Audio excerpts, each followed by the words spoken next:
नमस्ते।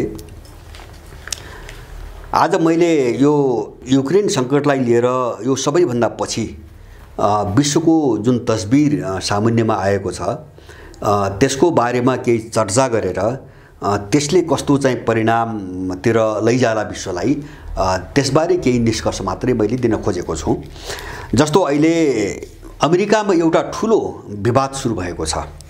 अमेरिकामा विवाद के सुरु भएको छ भन्छ भने बाइडेन प्रशासनले अथवा डेमोक्रेटहरूको सरकारले अब यो विश्वलाई विश्वको भूराजनीति लिएर कुनै पनि रणनीति बनाउन सकेन र एउटा रणभुल्लमा परेर अमेरिकालाई फसाउँदै गयो हैन।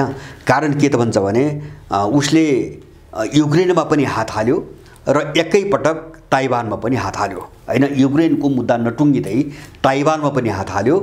अब त्यो युक्रेनमा पनि असफल भयो र ताइवानमा पनि असफल हुन्छ हैन। किन भन्छ भने ताइवानमा पनि ऊ जसरी अनावश्यक रूपमा चाहिँ एग्रेसिभ आक्रामक भएर गयो न त चीनसँग युद्ध गर्ने स्थिति छ। अब युद्ध नगर्ने हो भनेपछि तपाईको ऊ पछाडी फर्कनुको विकल्प छैन। किनभने अस्ति भर्खरै अमेरिकन राष्ट्रपति र चिनिया राष्ट्रपतिको बीचमा तपाईको टेलिफोन वार्ता भयो, 2 घण्टाको वार्ता भयो। वार्तामा चाहिँ आएका अमेरिकनहरूको मिडिया, चिनियाहरूको मिडिया हेर्दाखेरि पनि के बुझिन्छ भन्छ भने चिनिया राष्ट्रपतिले एउटा सन्देश बाइडेनलाई स्पष्ट रूपमा भनिदिएका छन् कि आगोमा हात हाल्ने मान्छे जल्नै पर्छ हैन। आगोमा जसले हात हाल्छ त्यो जल्नै पर्छ र त्यसको निम्ति तयार हौ। ताइवानमा हात हाल्ने हो भने आफू समाप्त हुनुको निम्ति तयार हौ भनेर सी जिनपिङले स्पष्ट रूपमा बाइडेनलाई एउटा धम्की दिए टेलिफोन वार्तामा। यो अमेरिकन मिडियाहरूको पनि स्वीकारोक्ति हो। भनेपछि अब चीनले के गरिरहेछ भन्छ भने अहिले यो चाहिँ जब उसको चाहिँ स्पिकर भन्छन् उनीहरू पेलोसी जो चाहिँ तपाईको जबरजस्ती ताइवान भ्रमण गर्दैछिन् भनेर चाहिँ हवा चलाइरहेका छन्, योजना बनाएका छन् तर उनीहरू खुलेआम घोषणा गर्न सकिरहेका छैनन्। अघिल्लो पटक पनि यस्तै गरे अमेरिकनहरूले तर रद्द गरे सकेनन्, डरले सकेनन्। अहिले एसियाका 4वटा देशहरूमा पेलोसी आउँदैछन् र त्यही दौरानमा ताइवान पनि जाने उनको चाहिँ तपाईको योजना छ तर उनीहरूले घोषणा गर्न सकिरहेका छैनन्। बरु भयो के त भन्छ भने चीनले ताइवानको वरिपरि 3टै सैन्य शक्ति जस्तो जलशक्ति, वायु शक्ति र चाहिँ स्थल शक्ति 3टै शक्तिलाई केन्द्रित गरिसकेको छ र एउटा डिफेन्स ह्यान्डबुक भनेर हैन एउटा युद्धको बेला कसरी आफ्नो प्रत्यक्षा गर्ने, बचाउ गर्ने भनेर आफ्ना सबै सेनाहरूलाई हातमा एउटा बुक पनि बाँडिसकेको छ। र चीनले के भनेको छ भन्छ भने पेलोसी तपाईको ताइवानतिर अगाडि बढी भने उसको चाहिँ विमान चाहिँ तपाईको फाइटर जेटहरूबाट तपाईको रोक्ने अथवा चाहिँ उसलाई घेराबन्दीमा पार्ने चीन कति पनि पछि हट्दैन भन्ने कुरा उनका सरकारी मिडियाहरूबाट सार्वजनिक भएका छन्। अब यहाँसम्म आइसकेपछि तपाईको अमेरिकाको बहस के हुन्छ भने अब अमेरिका न चीनसँग चाहिँ तपाईको जुझ्न सक्ने न चाहिँ युक्रेनको मुद्दालाई लिएर चाहिँ रुससँग जुझ्न सक्ने अवस्थाबाट जसरी गयो र यो सबै चिजले अमेरिकनहरूको विश्वस्थिरता गुम्दै ठुलो नोक्सान चाहिँ अमेरिकालाई भइसकेको छ भन्ने खालको एउटा बहस चाहिँ सुरु भएको छ। अब मैले चाहिँ यहाँ चाहिँ तपाईको 3टा चिज अलिकति जस्तो यो अमेरिकनहरूको पछिल्लो ताइवान मात्र हैन नेपालको पनि चाहिँ तपाईको नीति हेर्दा जस्तो अहिले अमेरिकन एउटा उपमन्त्री चाहिँ सहायक मन्त्री नेपाल आएका छन् डोनाल्ड लू, यिनीहरू चाहिँ नेपालमा सफल होलान् कि नहोलान् हैन यो कुरा बुझ्नको निम्ति पनि आज यो युक्रेन युद्धको झन्नै 5 महिनाभन्दा बढी जो समय लाग्यो यसले देखाएका केही तस्बिरहरू हामीले आकलन गर्न सक्यौं भने नेपालमा अमेरिकनहरूको औकात के हुन सक्छ भन्ने कुरा हामी सजिलोसँग बुझ्न सक्छौं। त्यसको निम्ति यो चाहिँ तपाईको विश्लेषण अलिकति महत्त्वपूर्ण छ। मैले चाहिँ अब पहिले चाहिँ विश्वको ध्रुवीकरण कहाँसम्म पुग्यो म अलिकति छोटो तस्बिर त्यहाँ राख्न चाहन्छु। पहिलो कुरा के भन्छ भने रुसमाथि जो स्याङ्सनको नाममा उनीहरूले प्रतिबन्ध लगाए युरोपियन अमेरिकनहरूले त्यो पूर्ण रूपमा असफल भयो र युरोपियन युनियनमा भएका केही देशहरू र अमेरिका त्योभन्दा बाहिर चाहिँ जापान, ताइवान र दक्षिण कोरिया बाहेक संसारको कुनै पनि देशले हैन जस्तो 200 भन्दा बढी देशहरू छन्। मलाई लाग्छ तपाईको झन्नै 35 को हाराहारीका तपाईको देशहरू बाहेक संसारको कुनै पनि देशले रुसमाथिको प्रतिबन्ध मान्न अस्वीकार गर्यो। नम्बर 1 बरु भयो के भन्छ भने अहिले रुसको अफ्रिकामा निकै तीव्र रूपमा सम्बन्ध विस्तार भइरहेको छ, निकै तीव्र रूपमा। र अहिले रुसी विदेश मन्त्री अफ्रिकामै छन्, धेरै देशको भ्रमण गरिरहेका छन्। अफ्रिकालाई रुसले पुरै केन्द्रमा राखेको छ। र योभन्दा अगाडि त अमेरिकनहरू रुन्थे, जस्तो अफ्रिका पुरै चीनले कब्जा गर्यो, 40% अफ्रिकाको कुल लगानीको चिनियाहरूको कब्जामा गयो भने रुँदै नै आएका थिए। अब अहिले रुसी पहलले गर्दा तपाईको पश्चिमा शक्ति विशेष गरेर अमेरिकनहरू एकदमै नाजुक अवस्थामा छन्। र त्यहाँ यतिसम्म भइरहेको छ कि अहिले रुस र चीनको चाहिँ तपाईको एउटा चाहिँ जालो विस्तार भएपछि अफ्रिकाका कैयौँ औपनिवेशिक जो फ्रान्सले गुलाम बनाइरहेको छ त्यस्ता केही देशहरूमा फ्रान्स विरुद्ध चाहिँ आक्रमणहरू सुरु भएका छन् हैन। त्यहाँ केही देशहरूमा फ्रान्सका सेना पनि छन्, उनीहरूमाथि आक्रमणको प्रक्रिया एकदमै बढेर गइरहेको छ। दक्षिण अमेरिकाको विषयमा मैले योभन्दा अगाडि पनि एउटा श्रृङ्खला बनाएको थिएँ।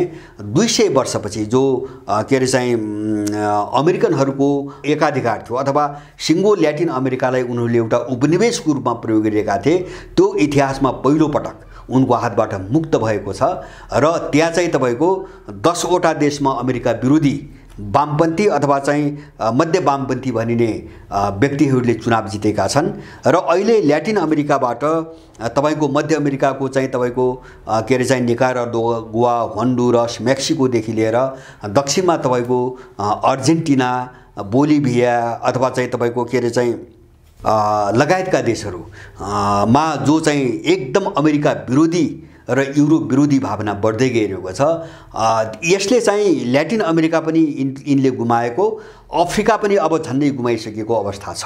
नम्बर 1 यो शक्ति समीकरणको हिसाबले मैले कुरो उठाएको। अब एसियामा पनि यो पछिल्लो कालमा रुसीहरूको सक्रियता एकदमै बढेको छ र दक्षिण एसियामा एकदमै बढेको छ। यद्यपि त्यो बाहिर प्रत्यक्ष क्षेत्रमा देखा परेको छैन, तर दक्षिण एसियामा एकदमै बढेर गएको छ।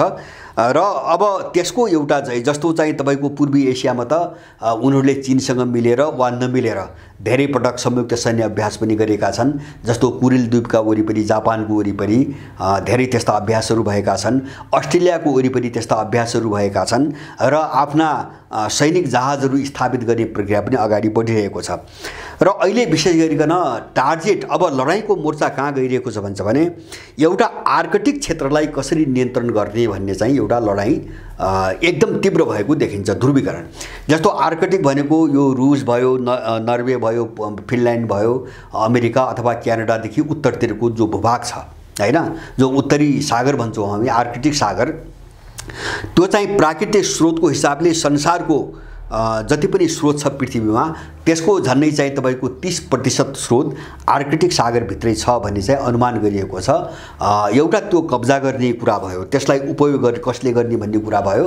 र दोस्रो चाहिँ तपाईको भोलि युद्ध भयो भने त्यो क्षेत्रलाई कसरी चाहिँ लडाईँमा प्रयोग गर्ने, यो दुईटै पाटोबाट हेर्दा अहिले अग्रपङ्क्तिमा तपाईको रुस छ। रुस पहिलेदेखि नै आर्कटिकमा धेरै ध्यान दिएको देश हो र अहिले रुसले आर्कटिक क्षेत्रमा आफ्ना 7 वटा हैन मिसाइल सहित परमाणु लन्च गर्न सक्ने मिसाइल सहित 7 वटा चाहिँ तपाईको सैनिक स्टेसन स्थापित गरिसकेको छ। र अब चीन पनि अगाडि बढेको छ र यो सबै देखेर अहिले अमेरिकनहरू पनि अगाडि बढ्ने कोसिस गरिरहेका छन्। एउटा आर्कटिक क्षेत्रमा चाहिँ तपाईको सैन्य विस्तार मा चाहिँ रुस धेरै अगाडि छ। मैले रुसको मात्रै कुरा गर्न खोजेको अहिले। अब ताइवान क्षेत्रमा मैले अघि नै पनि भने व्यापक रूपमा सैन्य तैनाती भइरहेको छ र मिडियाहरूबाट सुनिन्छ के भन्छ भने अब त्यो दक्षिण चीन सागर र चाहिँ तपाईको जापान जो स्ट्रेट भन्छ, जापान जलसंयोजक, त्यसको वरिपरिको चाहिँ तपाईको एरिया हेर्ने हो भने पुरै जङ्गी जहाजहरूदेखि लिएर चाहिँ अब पनडुब्बीहरू को यस्तो चाहिँ तपाईको जालो चाहिँ तपाईको बिछाइसकेको छ त्यो देशमा। अमेरिकाले पनि आफ्नो एउटा चाहिँ एयरक्राफ्ट चाहिँ पठाएको छ, रोनाल्ड रेगन नामको एउटा एयरक्राफ्ट, सबभन्दा ठुलो एयरक्राफ्ट हो अमेरिकाको, त्यो चाहिँ तपाईको पठाएको छ। र सम्पूर्ण शक्ति हैन, शक्ति राष्ट्रहरूको सम्पूर्ण शक्ति चाहिँ तपाईको त्यो ताइवान र दक्षिण एसियाको वरिपरि केन्द्रित भइरहेको छ। र चाहिँ अब अहिले चाहिँ ताइवानको बाहिरको चर्चा हेर्ने हो भने, अब चर्चालाई मात्रै पत्याउने हो भने अमेरिका र चीनका बीचमा कुनै पनि बेला युद्ध हुन सक्ने, मुठभेड हुन सक्ने सम्भावना देखिन्छ तनावको कोणबाट। तर मलाई के लाग्छ भन्छ भने अमेरिकासँग त्यो जोखिम मोल्ने आँट छैन। किन भन्छ भने ताइवानमा युद्ध भयो भने अमेरिका उठ्नै नसक्ने गरी डुब्छ। त्यसकारणले गर्दाखेरि अमेरिकाले त्यो आँट गर्छ भन्ने स्थिति देखिँदैन।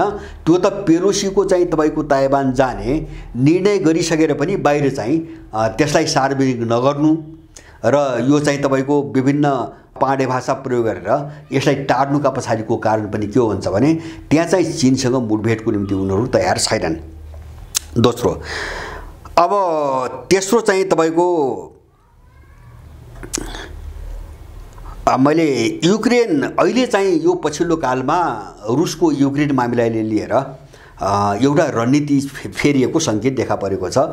किन भन्छ भने त्यो सायद त्यो पश्चिमा शक्तिहरूलाई एउटा कमजोर बनाउनुको निम्ति अथवा युक्रेनको प्रतिरोध क्षमतालाई चाहिँ कमजोर बनाउनुको निम्ति होला। अहिले चाहिँ 2-3 दिन यता चाहिँ रुसको आक्रमण चाहिँ तपाईँको पूर्व युक्रेन र दक्षिण युक्रेन भन्दा पनि तपाईँको पश्चिम र युक्रेनतिर चाहिँ तपाईँको एकदमै बढेर गएको छ हैन। जस्तो किभ क्षेत्रतिर जो राजधानी हो युक्रेनको त्यो क्षेत्र र उत्तर क्षेत्रतिर एकदमै बढेको छ र अहिले चाहिँ युक्रेनी सेना बिस्तारै दक्षिणतिर केन्द्रित हुँदै थियो, पूर्व र दक्षिणतिर केन्द्रित हुँदै थियो। जुन भूभाग रुसले नियन्त्रण गरेको छ त्यसलाई चाहिँ त्यहाँबाट फुत्काउनुको निम्ति जो केन्द्रित हुँदै थियो र अहिले चाहिँ अर्को क्षेत्रतिर हानिसकेपछि उनीहरूमा एउटा विशृङ्खलता फेरि पनि सुरु भएको छ। अब यो मैले चाहिँ भने पनि यो एउटा चाहिँ तपाईँको समीकरणको तस्बिर हो र यो तस्बिरको एउटा सार कस्तो देखिया छ भन्छ भने पश्चिमी शक्तिहरूको जो गठबन्धन थियो त्यसमा चाहिँ तपाईँको विखण्डन हैन, अस्तव्यस्तता र चाहिँ जो अब सिनो अमेरिकन भन्छौँ हामी, अब त्यो चाहिँ तपाईँको पंक्ति सुदृढ हुने प्रक्रिया एकदमै बढेको छ र यो चाहिँ जस्तो ब्रिक्समा आबद्ध हुनुको निम्ति हैन, चीनको पहलमा बनेको जो ब्रिक्स हो यसमा आबद्ध हुनुको निम्ति जो धेरै देशहरूको चाहिँ एउटा लामबन्दी सुरु भएको छ, यसले पनि चाहिँ तपाईँको अहिले सारा संसारका देशहरू यही मौका पारिकन अमेरिका र पश्चिम युरोपका विरुद्धमा आफ्नो भूमिका स्पष्ट पार्दै गइरहेका छन्। यो एउटा समीकरणको तस्बिर भयो। अब म अर्थव्यवस्थाको कुरा गर्छु। अहिले भर्खरै हिजो अस्तिसम्मको रिपोर्ट अनुसार अमेरिका, बेलायत, इटाली, स्पेन र जर्मनीमा 40 वर्ष यता सबभन्दा ठुलो मुद्रास्फीति देखा परेको छ। युरोपले वार इकोनोमी भन्छ, युद्ध अर्थतन्त्र भन्छ हैन, अथवा एउटा सङ्कटकालीन अर्थतन्त्र को घोषणा गर्ने सम्भावना बढिरहेको छ। हङ्गेरीका प्रधानमन्त्रीले त युरोप युद्ध अर्थतन्त्रको दिशामा गइसकेको नै भनेर उनले खुलै रूपमा चाहिँ टिप्पणी गरिसकेका छन् हैन। अब अमेरिकाको हिजोको मात्रै रिपोर्ट हेर्दा जस्तो वाल स्ट्रिट जर्नलमा के अरे न्युयोर्क टाइम्समा एउटा रिपोर्ट आएको छ, त्यहाँको एउटा प्रतिक्रिया आएको छ। न्युयोर्कको मेयरले के भन्छ भने अमेरिकामा मुद्रास्फीति र महँगी यसरी बढ्यो इतिहासमा कि अब चाहिँ अमेरिका झन्नै वाल स्ट्रिट भनेर उनको जो चाहिँ वित्तीय केन्द्र हो, वाल स्ट्रिट भन्ने जो वित्तीय केन्द्र हो त्यो धराशायी हुने र त्यो कोल्याप्स हुने खतरा चाहिँ एकदमै नजिक आइसकेको छ। किन भन्छ भने अमेरिका मन्दीको चरणमा प्रवेश गरिसक्यो भनेर उनले टिप्पणी गरेका छन्।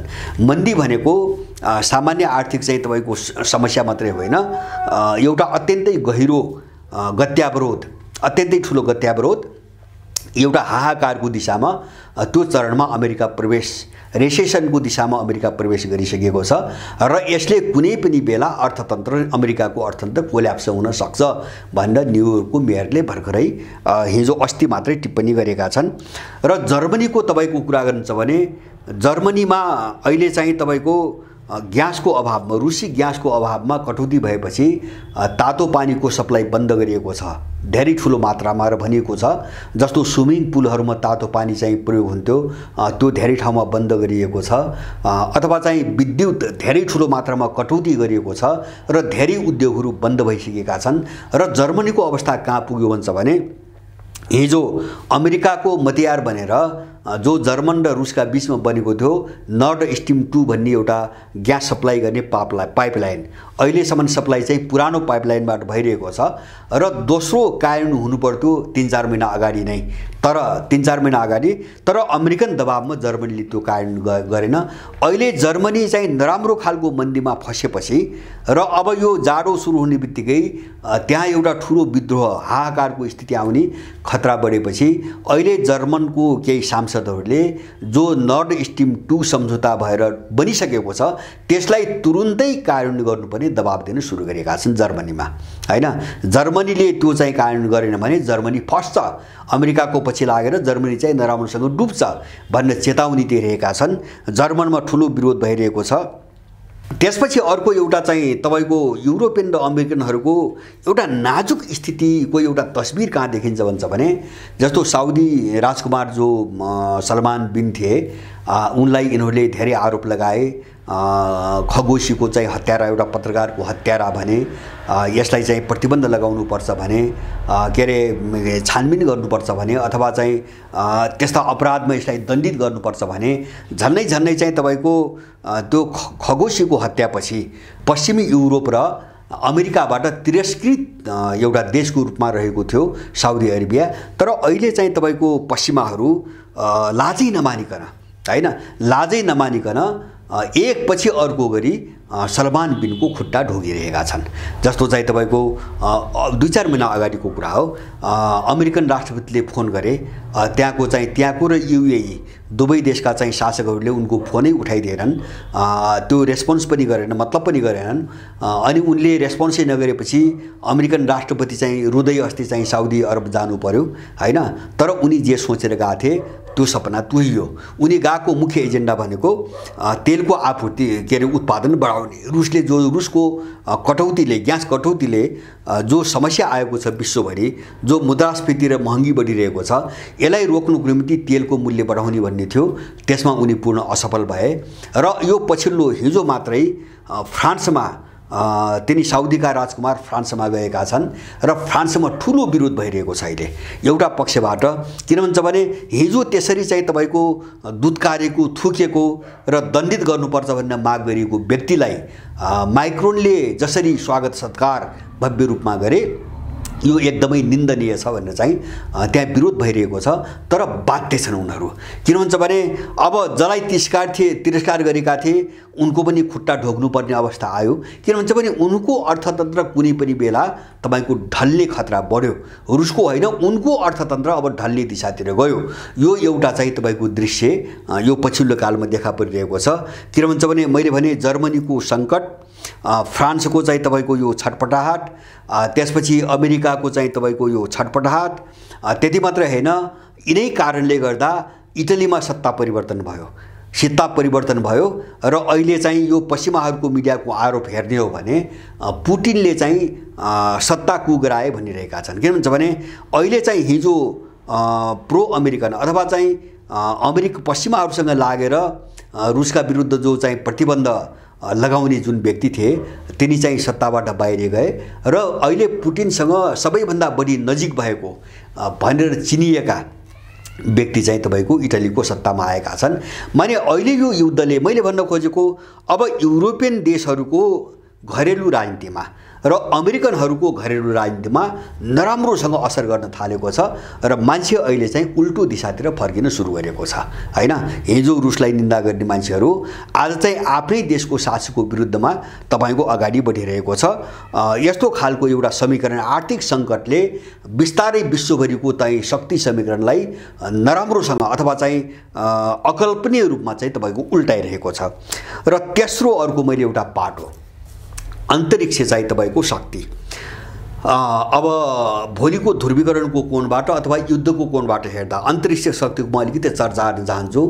अस्ति भर्खरै 2-3 दिन अगाडि रुसको अन्तरिक्ष संस्थाले, अन्तरिक्षमा काम गर्ने संस्थाले एउटा घोषणा के गर्यो भन्छ भने रुस सन् 2024 अथवा अबको चाहिँ तपाईको 2.5 वर्षपछि अन्तरिक्ष मिसनबाट अलग हुन्छ। किन अन्तर्राष्ट्रिय मिसन छ एउटा जो चाहिँ अमेरिकन युरोपियनसँग सँगै चलाउँदै आएको एउटा मिसन छ, त्यो मिसनबाट अलग हुने घोषणा गर्यो रुसले, हैन। अब त्यसले चाहिँ अमेरिकन र युरोपियनहरूको तपाईँको होस उडेको छ, हैन।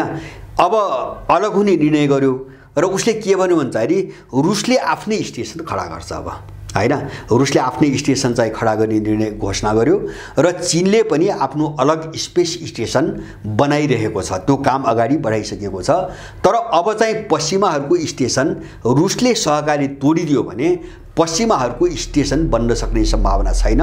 कारण के हो भन्छ भने अहिले जो स्पेसमा जो संयुक्त चाहिँ तपाईँको मिसन चलिरहेको छ युरोपियन, रसियन र अमेरिकनहरूको, त्यसबाट अमेरिकनहरूले हात झिक्ने बित्तिकै के अरे रसियनहरूले हात झिक्ने बित्तिकै अब उनीहरू कसरी डुब्छन् त भन्छ भने स्पेस स्टेसनलाई चलाउने जो चाहिँ तपाईँको प्राविधिक पार्ट हो नि, जस्तो त्यसलाई चलाउने चाहिँ तपाईँको उपकरणहरू जति छन् तिनी सबै रुसले कन्ट्रोल गरेको छ, हैन। त्यहाँ जिम्मा बाँडफाँड गरिएको छ।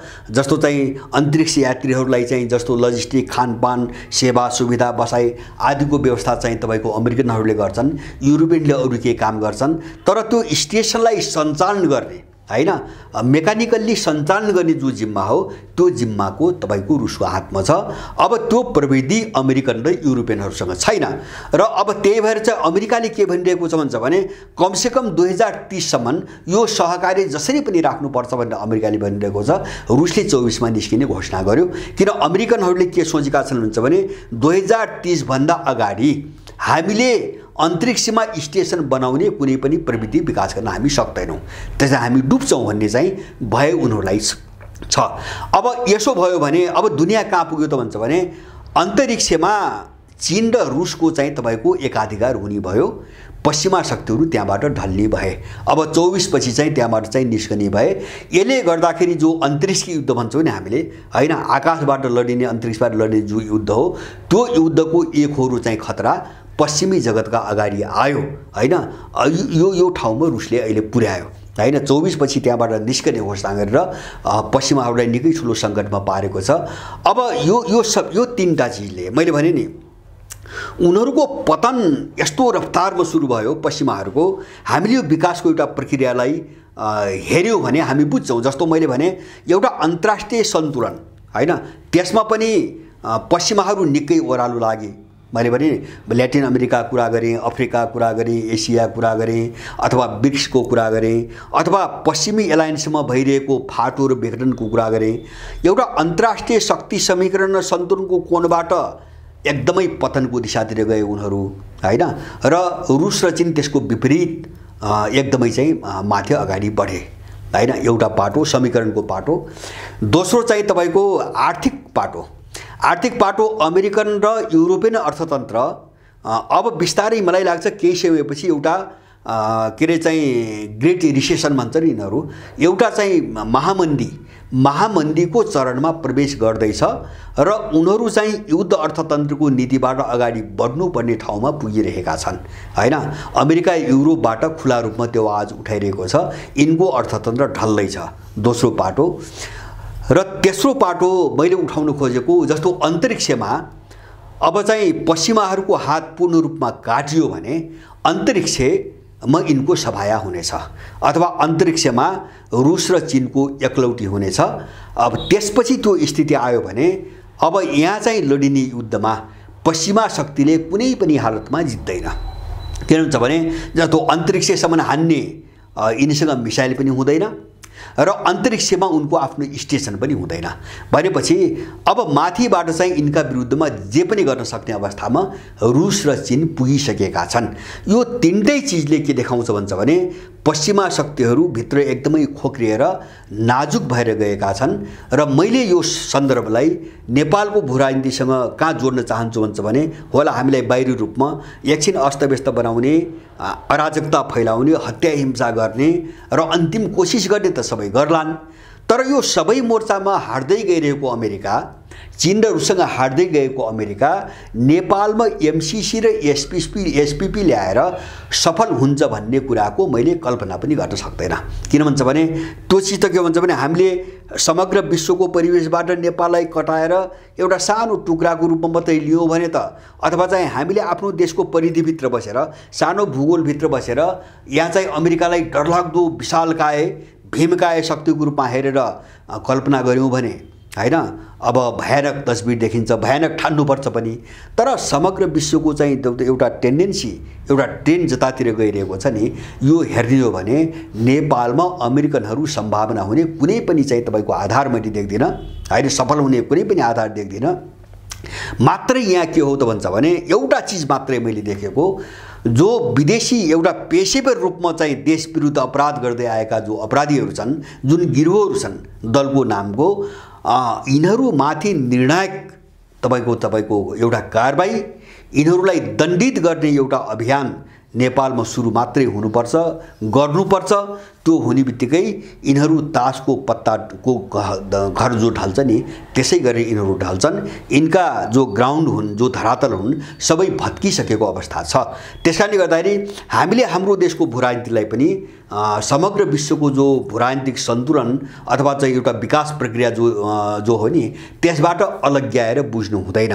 त्यसकारणले गर्दाखेरि जब संसारको तस्बिर निराशाजनक छैन भनेपछि हामी आफ्नो देशमा निराश हुनुपर्ने मैले देख्दिनँ। हो, यसरी भाँडिसकेको देश, बिगारिसकेको चाहिँ तपाईँको देश अथवा चाहिँ अपराधीकरण भइसकेको राज्य प्रणालीले केही दुःख दिन्छ, केही सङ्कट आउँछन्, नोक्सानी हुन्छ, त्यो आफ्नो ठाउँमा छ। किन चिज बिग्रिसकेपछि त्यसले समस्या केही ल्याउँछ, त्यो सबै हामीले बेहोर्नै पर्छ, हामी त्यसबाट पन्छिन सक्दैनौँ। तर त्यसको चाहिँ निष्कर्ष के हो त भन्छ भने के हुँदैन भन्छ भने हाम्रो देश डुब्छ, हामी डुब्छौँ र अपराधीहरूले जे गरिरहेका छन् उनीहरू आफ्नो मिसनमा सफल हुन्छन् भन्ने जो हाम्रो कल्पना हो त्यो त्यति वस्तुपरक मैले देख्दैन, त्यो त्यति चाहिँ यथार्थपरक मैले देख्दैन। हामी यसमा आशावादी भएर बरु चाहिँ समग्र विश्वलाई हेरिकन, अब विश्वलाई हेरिकन कसरी हामी अगाडि बढ्ने हैन, यस्ता मुद्दाहरूमा अलिकति ध्यान दिएर कसरी बहस गर्ने भन्ने कुरामै हाम्रो ध्यान जान सक्यौँ भने हामीले धेरै गर्न सक्छौँ भन्ने मलाई लाग्छ। हस्, धन्यवाद।